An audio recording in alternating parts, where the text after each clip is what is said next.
नाम good morning. मैं actor Rishabh Rajput और पावर स्टार पवन सिंह काराकाट में नबीनगर श्रेया के घर पे गए थे, श्रेया हत्याकांड पे। और वहाँ पे जाके यही सिर्फ बोले हैं, यही सत्तावना दिए हैं कि अगर 4 दिन में कोई कार्रवाई नहीं होती है तो हम सीएम ऑफिस जाएंगे नीतीश कुमार जी के यहाँ, और मैं इस चीज़ को मैं खुद लेके जाके कार्रवाई करूँगा और मैं इंसाफ दिला के ही रहूँगा। तो ऐसा नेता कहाँ मिलेगा आप लोगों को।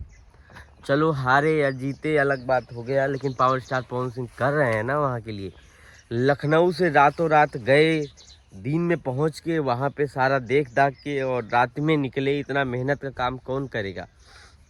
ऐसा नहीं कोई फ्लाइट या कोई ऐसे चीज़ों से, एकदम गाड़ी से 4 व्हीलर से जाना आना, 10 घंटे का रास्ता जाना, 10 घंटे आना।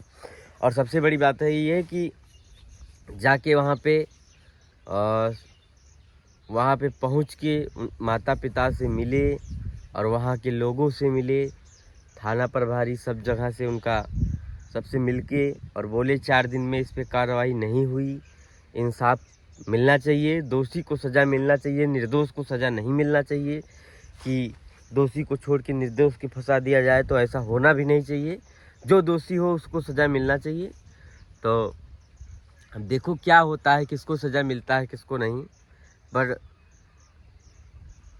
वो तो खुलासा 4 दिन में अगर नहीं हुआ, दोषी को मिलना चाहिए, निर्दोष को मिल गया तब भी ठीक नहीं है। पूरी जांच होनी चाहिए उसकी। पावर स्टार यही बोले हैं पवन सिंह। और नहीं होता है 4 दिन में तो खुद ही जाएंगे सीएम ऑफिस। इस मैटर को लेके वो खुद ही एक्टिव हैं। घर वाले जाएं या कोई समर्थन करे या नेता विधायक कोई कुछ, हमें तो लगता है वहाँ के जो नेता हैं वो भी नहीं आए। राजा राम सिंह जीते थे, देखने तक नहीं आए। उनका वहाँ पे दबदबा है तो उनको करना चाहिए। लेकिन चलिए छोड़िए, पावर स्टार पवन सिंह कर रहे हैं और करेंगे आगे भी।